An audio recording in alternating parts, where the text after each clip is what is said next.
c'est pas deux métiers différents. Enfin, tout ce que je fais autour de la médecine, que ce soit la télé, la radio, Better Eyes, tout ça, ça reste dans mon objectif premier, qui est de faire de la prévention, de faire passer des messages de santé publique. Donc on n'est pas, j'ai pas l'impression de faire le grand écart entre d'un côté mon métier de médecin où j'exerce encore et puis celui d'entrepreneur. Ce qui m'anime dans toutes mes activités, c'est au début ça a été d'éviter au maximum de m'ennuyer. Parce que j'aime bien, j'ai besoin, moi, comme beaucoup de gens, comme beaucoup d'entrepreneurs surtout, mais j'ai besoin d'avoir des projets sans arrêt, sinon je m'emmerde. Voilà.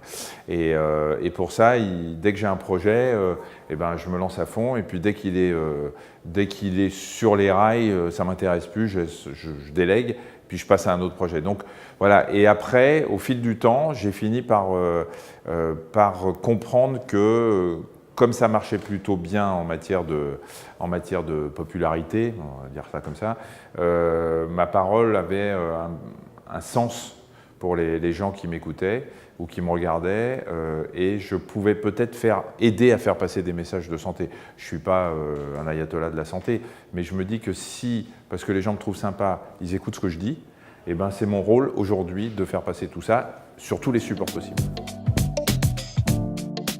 Alors Better Eyes, c'est un projet qu'on a initié avec des copains, un qui est un génie de l'informatique comme peut l'être celui qui a créé Facebook, un autre de mes amis qui lui est plus dans le marketing, mon frère qui s'occupe de ça aussi, et puis on s'est tous, enfin eux ils ont eu l'idée de créer une plateforme santé qui s'appelle bettereyes.me, Better Eyes Me, c'est-à-dire me rendre meilleur, parce qu'on s'est rendu compte que finalement aujourd'hui, si on prend un seul exemple, ce sont les objets connectés, c'est génial, parce que vous allez avoir un bracelet, on va vous dire vous avez dormi tant d'heures, vous avez fait tant de pas, vous avez une tension, et puis qu'est-ce que vous en faites de ces données? Vous ne pouvez pas les interpréter.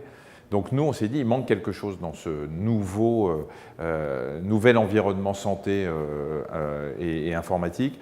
C'est des gens qui pourraient aider à interpréter et qui pourraient aider les gens à avoir un meilleur comportement pour leur bien-être et leur santé.